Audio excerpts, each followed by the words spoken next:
धीरेन्द्र जी आप आइए अब। ठीक है अभय दुबे जी। धीरेन्द्र जी, अब देखिए विपक्ष ने ये तो साफ कर दिया है कि इस मामले पर आप लोगों को जवाब देना होगा। परीक्षा लीक का जो मामला है ये बहुत बड़ा मुद्दा हमने सड़कों पर भी देखा और वही अब संसद के भीतर सदन में भी दिखाई देगा, जिस पर जवाब तो देना पड़ेगा। बिल्कुल, ये सवाल वाजिब है और इनका जवाब भी इनको दिया जाएगा सदन के अंदर में। आप ये मसला विपक्ष का नहीं है, ये पूरे मसला देश का है। हमारे बच्चे भी वहां पे सफर करने आए हैं, कोई एक ऐसा नहीं है कि किसी गठबंधन के आए वो।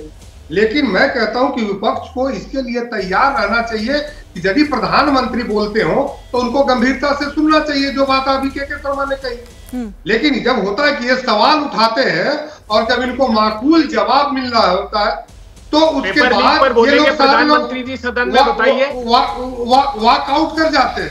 सबसे पहले तो आप गंभीरता से जो कश्मीर में आतंकी हमारे लोगों को मार रहे हैं उस पर ट्वीट नहीं करते, सैनिकों की शहादत पर ट्वीट नहीं करते, भर्ती परीक्षा पेपर पर लीक पे ट्वीट नहीं करते, पाकिस्तान के बधाई संदेश पर रीट्वीट करते हैं, वो प्रधानमंत्री जी क्या बोलेंगे सदन में? आप कम से कम मत बोलिए ना। आपको तो अखबार भी पाकिस्तान का लगता है, आपको अखबार भी चाइनीज पढ़ना है और आपके मुद्दे भी विदेश में होते हैं। पाकिस्तान मत बोला करिए, उतारने में लगे हो आप चिंता मत करिए, देश के लोगों की आपसे ज्यादा कोई नहीं उतारता। खाना हजम नहीं होता। इस मानसिकता को अगर नहीं छोड़ेंगे, अरे 99 आया है तो लोगों का इज्जत करिए। बोलिए, प्रधानमंत्री बोलेंगे सदन में भर्ती परीक्षा पेपर लीक पर प्रधानमंत्री जी बोलेंगे क्या? जवाब देकर जाइए। आज एबीपी न्यूज चैनल पर दोनों प्रवक्ता इस बात का जवाब दें, क्या सदन में प्रधानमंत्री जी बोलेंगे? आप कहते हैं जवाब देते हैं, सुनते नहीं, हम सुनना चाहते हैं जवाब। पहले कि प्रधानमंत्री जी बोलेंगे सदन में आकर 48 लाख बच्चे उत्तर प्रदेश में आपने कांस्टेबल भर्ती परीक्षा में भविष्य लूट लिया, व्यापक में 1 करोड़ बच्चों का भविष्य 23 भर्ती परीक्षा में लूट लिया। ये तो फिर वही हालत में आप आ गए। आप आज बता दें। हाँ, अच्छा ठीक है अभय दुबे जी, लगातार सवाल ही पूछते रहेंगे, जवाब भी रुकिए ना। आप जवाब तो सुन लीजिए, फिर वही कहेंगे कि यहाँ नहीं सुन रहे तो फिर आप सदन में क्या सुनेंगे।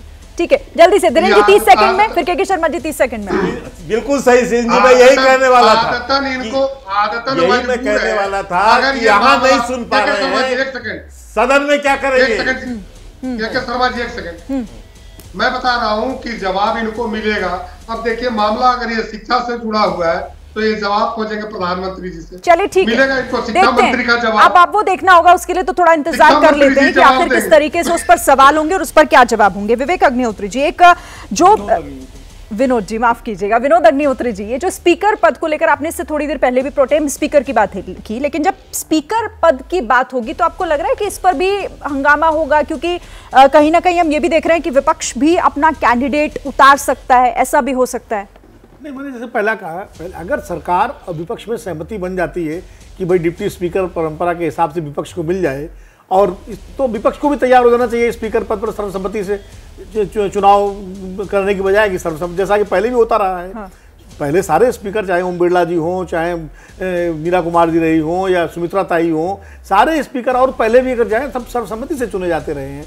तो अगर विपक्ष की इस मांग को सरकार मान लेती है कि डिप्टी स्पीकर उनको हम दे देते हैं तो सहमति बन जाएगी। अगर सरकार नहीं मानती है और डिप्टी स्पीकर अपना बनाती है, यानी अपने खेमे का, भले ही वो गैर भाजपा हो, वो एनडीए का नेता हो, तो निश्चित रूप से फिर विपक्ष जो है अपना उम्मीदवार उतारेगा तो चुनाव होगा। चुनाव में नंबर गेम चूंकि एनडीए के पास है तो जीतने में उसे कोई संदेह नहीं है। लेकिन हाँ, वो परंपरा जरूर टूट जाएगी, क्योंकि स्पीकर का जो पद होता है माना जाता है वो दलगत राजनीति से ऊपर है, और अध्यक्ष का मतलब सदन के अंदर वो एक तरह से जो सर्वोच्च न्यायाधिकारी वाली स्थिति होती है कि सदन के नियमों के अनुसार सदन चले और पक्ष और विपक्ष दोनों को बराबर अपने मौका मिले बोलने का, विपक्ष को सवाल उठाने का मौका मिले और सरकार को अपना जवाब देने का मौका मिले। ये जिम्मेदारी स्पीकर की होती है।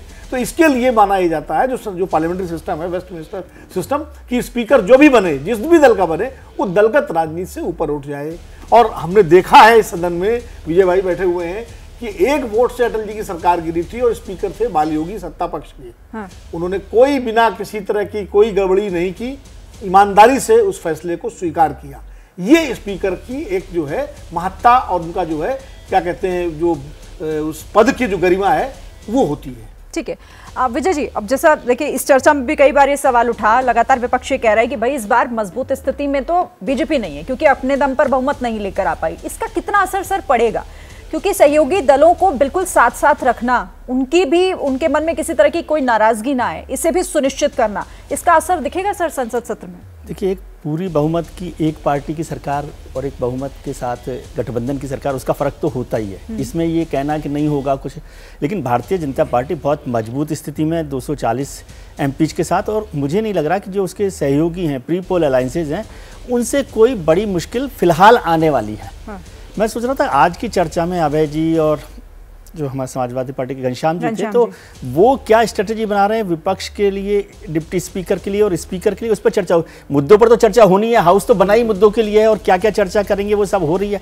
बात हो रही थी प्रधानमंत्री जी के भाषण की, के शर्मा जी ने बहुत सारा जिक्र किया, लेकिन अभय जी को शायद याद होगा कि अभी पिछले ही सेशन में ये बहुत कम होता है, मतलब वॉकआउट तो हमेशा प्राइम मिनिस्टर के भाषण के होते हैं, लेकिन आप खुद अविश्वास प्रस्ताव लाएं और उस अविश्वास प्रस्ताव पर प्रधानमंत्री जवाब दे रहे हो, उससे पहले वॉकआउट कर जाए, मेरे ख्याल से हिंदुस्तान की पार्लियामेंट्री हिस्ट्री में कभी नहीं हुआ ऐसा। आप बोल दीजिएगा, बोल दीजिएगा, आप करेक्ट कर दीजिएगा, आप करेक्ट कर, मैं बता रहा हूँ, ठीक है, एक सेकंड सुन लीजिए, आप कर दीजिएगा अभय जी, आप बोल दीजिएगा। उसको उठाकर देखिए डिबेट को, अरे उस पर बात कर लीजिए, मैं फैक्ट मैं आपको बता रहा हूँ कि सही है। सुन लीजिए ना, एक मिनट अभय जी, पूरा कर लें, विजय जी अपनी बात तो पूरी कर लें, फिर आप करेक्ट कीजिएगा, उसको करेक्ट कर दीजिएगा। मैं गलत होऊंगा तो आप करेक्ट जरूर कर दीजिएगा, आप विद्वान लोगों में से हैं। लेकिन जो अविश्वास प्रस्ताव सरकार के खिलाफ विपक्ष ने रखा, उस पर प्रधानमंत्री के भाषण से पहले वॉकआउट किया, ऐसी मेरी जानकारी है। हो सकता है अभय जी करेक्ट कर देंगे उसको। अभी बात हो रही थी ऑर्डिनेंसेस की। ऑर्डिनेंसेस सरकारें हमेशा ज़्यादा लाती रही हैं, इस पर हमेशा चर्चा हुई है, डिबेट होती रही है, लेकिन ये सब जो है ना शीशे के महल में बैठे हुए लोग हैं। 50 साल जो कांग्रेस शासन रहा, उसमें 456, जो केवल कांग्रेस प्राइम मिनिस्टर रहे हैं, उसमें 456 ऑर्डिनेंसेस जारी किए गए। इंदिरा गांधी जब प्राइम मिनिस्टर थी तो 71 से 77 तक, यानी 6 साल में 77 ऑर्डिनेंसेस लेकर आए। प्रधानमंत्री जो पहले थे हमारे जवाहरलाल नेहरू साहब, उनके ज़माने में 60 ऑर्डिनेंसेस लेकर आए।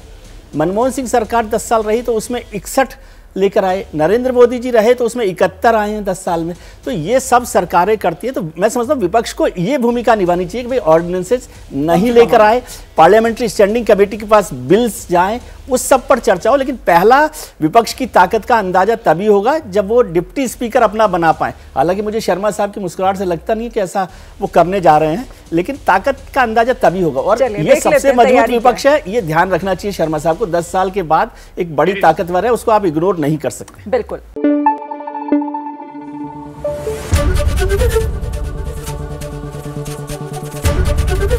एबीपी न्यूज आपको रखे आगे।